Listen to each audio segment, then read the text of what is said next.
na dia ao anatin'ny volana may aza isika amin'izao dia maro sady ireo ray aman-dreny efa miroso amin'ny famoran-jaza.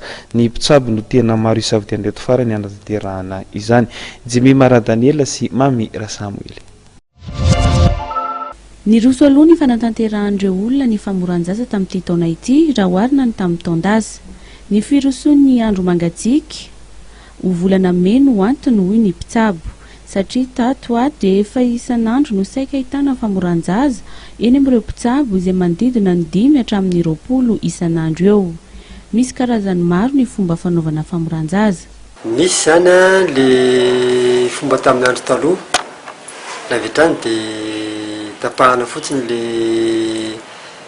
le hoditra dia tamin'izay fotoan'izay zany ny olana zany ny fomba atao mba hampijanona an'le rano tamin'izay fotoan'izany manahikana tamin'izany fotoan'izany.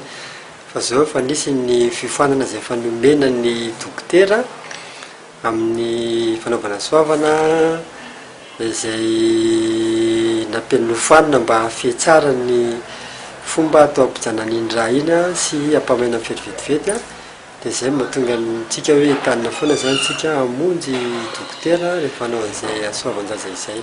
Maro amin'ireo ray aman-dreny no misafidy ny anatina mpitsabo rehefa natanteraka famoran-jaza, ary misy kosa ny fety atao aoriana anehoana ny fifaliana miaraka amin'ny fianakaviana. Ny safidiako an'izany mako mamako faraha fanisy fanampangatsika ny taloha dia izay ny safidiako hoe aleo andesina milina mpangatsika tano. Fa satria fa nandesiko taty ny taloha zay dia nangatsika tsara. Tonga dia afaka mandiro tovolahy kely vao vita ny famorana. Isan'ny vanim-potoana safidian'ny malagasy hanaovana famoran-jaza ny vanim-potoana ny ririnina.